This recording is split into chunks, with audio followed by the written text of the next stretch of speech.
On this week's episode of the Rambler Sports Locker, men's volleyball endures a rocky stretch, and in honor of St. Patrick's Day, RSL reporter Mary Plankey counts down the top 5 lucky charms of Chicago sports. Also, men's basketball goes down in Arch Madness, and we get to showcase one of our newest segments, Running with the Pack.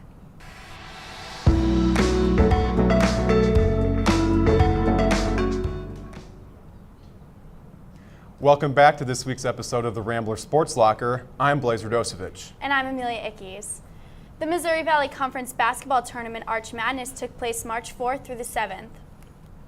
In an upset during the semifinals on Saturday, March 6th, Loyola fell to the 5th seed Bradley University Braves.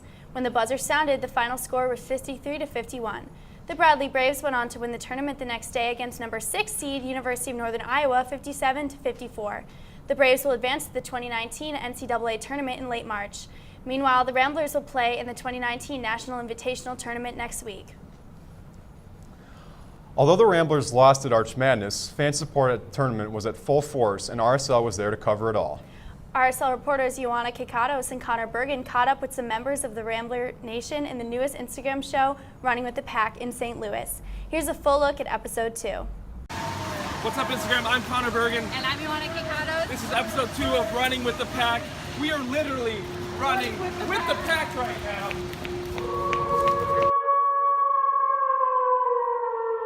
Welcome back to Running with the Pack. We are currently in the Enterprise Center during Loyola's semifinal matchup against 5 seed Bradley. We're going to jump back into the Loyola student section today. What are we doing, Ioana? So today we're going to take it to the fans, and this time we're going to ask the fans questions about Coach Porter Moser.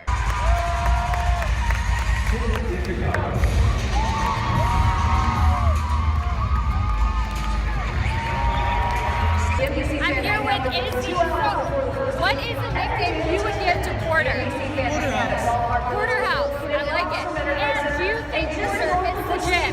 Definitely, yeah. Do you think he's more of a cardio guy? Weights? Looks like a cardio guy. Do you think he can bench press? Yeah, for sure. Do you think he can bench press playing basket? Technically, I don't know. All right. All right, I'm here with Taylor, the MC of Gentile Arena. Taylor, what makes Porter Moser great? He's really aware of how holistic a program needs to be, not just from the players, but from the fans and from the student body and everything. Everyone has to get excited. If the fans aren't excited, the boys won't be either.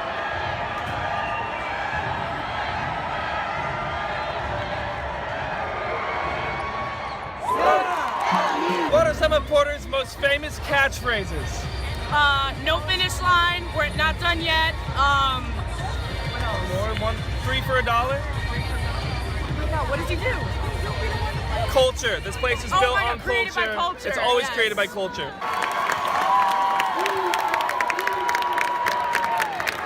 I'm here with Becca, so tell me, do you think Porter hits the gym? Porter is ripped. He's in his 50s, and I've never seen a man more fit. Do you think he's a cardio guy or weights? Weights. Weights all the way.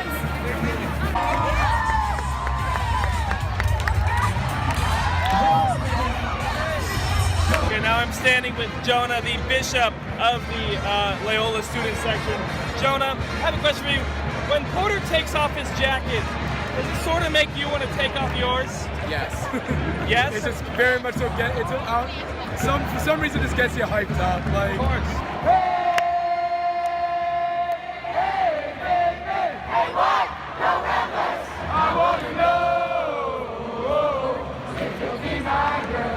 And that's a wrap. We asked fans if they thought Porter Moser hit the gym, and one fan even said they thought he was ripped. Yeah, it's clear to see after our close expose on the subject, Porter Moser is hitting the gym. He's getting his benching in. He's getting that cardio We gotta in. keep up with him. Yeah, I think we all can take a page from his book and keep up with Porter. I'm Ioana Kikatos. I'm Connor Bergen. Thanks for tuning in, guys. Thanks, Connor and Ioana. For all episodes of Running with the Pack, check out our Instagram page at Loyola RSL, and for our full Arch Madness coverage, check out our YouTube page. The men's volleyball team has been struggling of late, losing their last 3 matches to drop to a record of 13-6. On Friday, March 1st, the Ramblers squared off against Lewis University in a tightly contested match at Gentile Arena. Loyola got off to a good start against the Flyers, winning an exciting first set 28-26, but Lewis would storm back to win the match 3-1. Senior Colin Mahan had a game-high 19 kills, but the Ramblers could not overcome their 23 attack errors. 1 week later, the team flew out to Phoenix, Arizona to take on Grand Canyon University for 2 matches on Friday, March 8th and Saturday, March 9th. Unfortunately, the Ramblers struggled on both nights, losing both matches 3-2. On Friday, senior Will Tischler posted a match-high 19 kills, helping Tischler surpass 500 career kills, while fellow senior Avery Aylesworth registered his 500th career dig. On Saturday, senior Dane LeClaire led the team with 13 kills, but it was not enough as GCU beat Loyola for the second time in as many days. The team's next match is on Friday, March 15th, when the Ramblers face off once again against Lewis, this time in Romeoville, Illinois. The match begins at 7 p.m. The Loyola women's basketball team played in 2 games over spring break. The Ramblers first faced off against Bradley on March 2nd in Peoria, Illinois. The Braves downed the Ramblers 71-59. After Loyola trailed by only 2 points with 5 minutes left, Bradley closed the game on a 15-5 run to seal the victory. Sophomore Abby O'Connor led the Ramblers with 16 points, while sophomore Ellie Rice pitched in 12 points in the loss. A week later, the Ramblers played at Valparaiso on March 9th for their regular season finale. The Ramblers again saw defeat, falling to the Crusader 81-74. O'Connor exploded for 22 points in the losing effort. Rice was right behind her again with a season-high 19 points. The Ramblers placed 3 players on All-MVC teams. Sophomore guard Abby O'Connor was named first-team All-MVC. She also earned a spot on the All-Defensive team. O'Connor is Loyola's first selection to the first team since the 2015-2016 season, starting in all 29 games this season and averaging 14.4 points and 7.3 rebounds. Guard Janae Gonzalez and forward Allison Day both landed on the Valley's all-freshman team. Gonzalez ranked second on the team in scoring during the regular season and finished with 30 points against Southern Illinois in January. Additionally, Day scored in double figures during 9 regular season games and started in 18 games during her freshman campaign. Loyola closed the regular season with a record of 12 wins and 17 losses. The team will enter the MVC tournament as the 7th seed and will play 10th seed Evansville on Thursday, March 14th in Moline, Illinois. Ice Ice Baby, Who Let the Dogs Out, Take on Me, Loyola University, Chicago? Today on The Ramble, Michael Faso and his analysts discuss whether the men's basketball team should be added to this one-hit wonder list.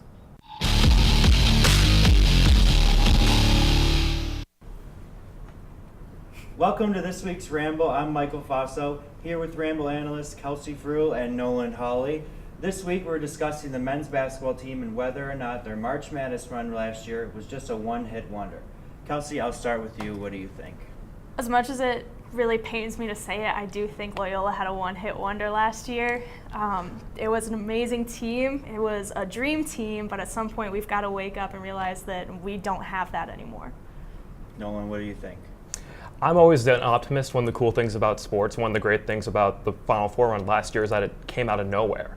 And I don't think anyone going into the season would have said, oh yeah, they're absolutely going to go to the Final Four, so why can we definitively say that they can't go to the Final Four next year? So, Kelsey, what do you think is different from last year as far as how they performed from this year? I think the 3 big differences between last year and this year are Dante Ingram, Andre Jackson, and Ben Richardson. I mean, we had Clayton and Marcus this year. They're both phenomenal players, but the dynamic between those 5 on the court last year was absolutely phenomenal, and they worked so well together.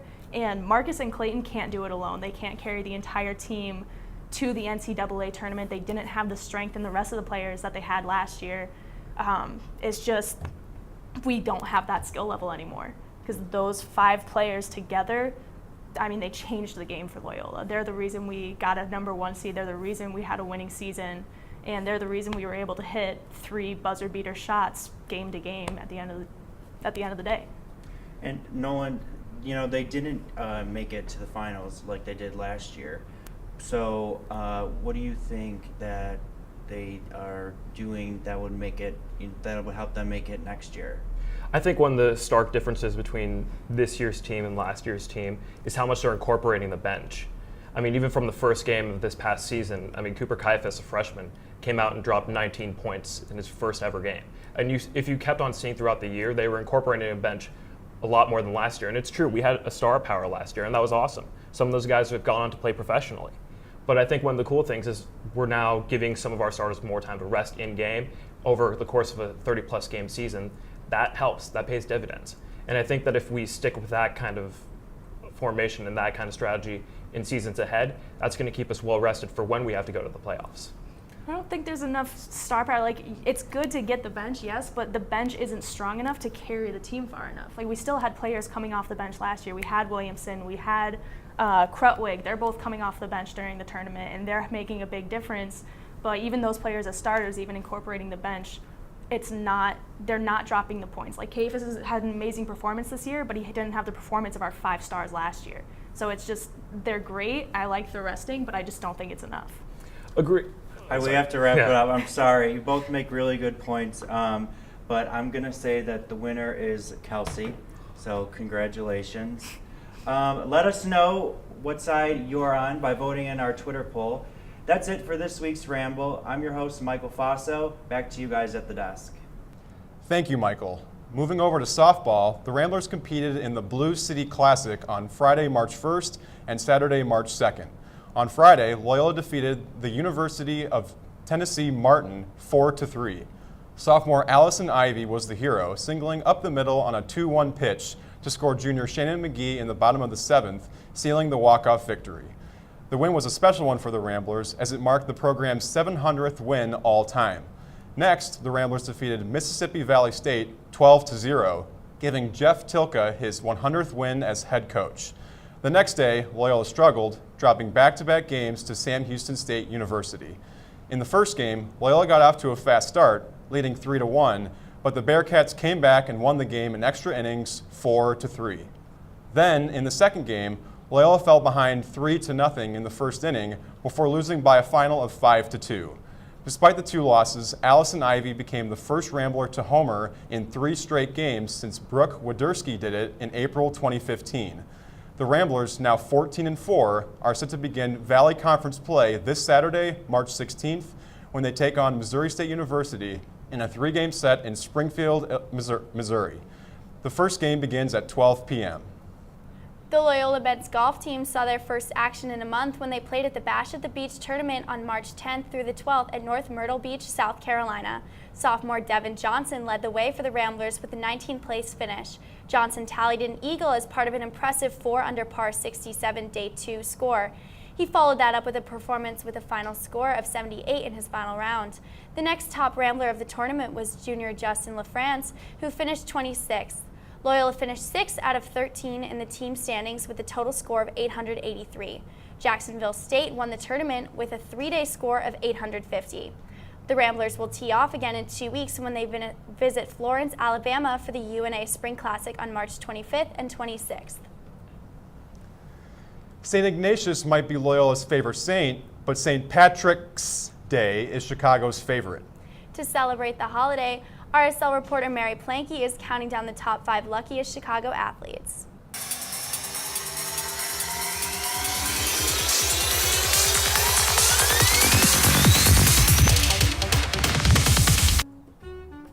One thing that Chicago possibly loves more than its sports is St. Patrick's Day.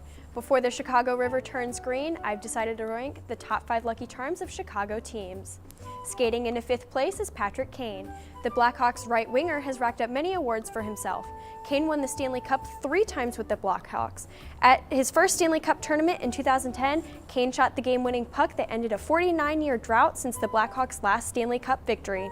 Kane has already scored 41 goals this season, is just 1 point shy from another 100-point season, and has made a strong case for the Hart Trophy. Sliding into 4th is Javier Baez. The second baseman has had an impressive run with the Cubs since joining the team back in 2014. In 2016, Baez was part of the historic World Series team and was also named the NCLS co-MVP along with John Lester. More recently, Baez was named an All-Star in 2018. Some might say that luck has nothing to do with it for El Mago. Jump shooting into 3rd place is Zach LaVine. The point guard for the Chicago Bulls has had a rough year due to tendinitis in his left knee and a strain in his right knee. Nevertheless, LaVine is still a lucky charm for the Bulls. In 2016, LaVine won the NBA All-Star Dunk Contest. This season, he has continued those dunks and sank a lot of threes. Batting at number 2 is Ben Zobrist. The second baseman for the Cubs is especially lucky. Zobrist may have only spent one season with the Royals in 2015, but it ended with a World Series win. After winning with the Royals, Zobrist followed longtime manager Joe Maddon to the Windy City. In his first year with the Cubs, Zorilla snagged yet another World Series title while also breaking the 108-year curse of the Billy Goat. As if that wasn't enough celebration, he was also named the World Series MVP. Tackling the top 5 in first place is Khalil Mack. The linebacker for the Chicago Bears has had more sacks this past season than his entire previous team, the Raiders. Mack has only played one season with the Bears thus far, but has already taken them to the playoffs and revived a city in need of some football wins. It will sure be exciting to see how far the Bears go next season. Super Bowl, anyone? All 5 of these players definitely gave up their Wheaties for some Lucky Charms in the AM. That's all for this week's St. Patrick's Day Top 5. I'm Mary Plankey. Back to you at the desk. Thanks, Mary. No, I really like that list. I especially like that she added Khalil Mack. I would feel very, very lucky on the St. Patrick's Day to have him on the Bears. Can't wait for next season for sure. For our full episodes and the chance to get in on the conversation, follow and like our social media handles for an up-to-date look at all things Rambler Sports. Thanks for joining us tonight. I'm your host, Blaise Radosevic. And I'm Amelia Ickes. Check back next week for another episode of the Rambler Sports Locker. And as always, don't forget to turn out the lights.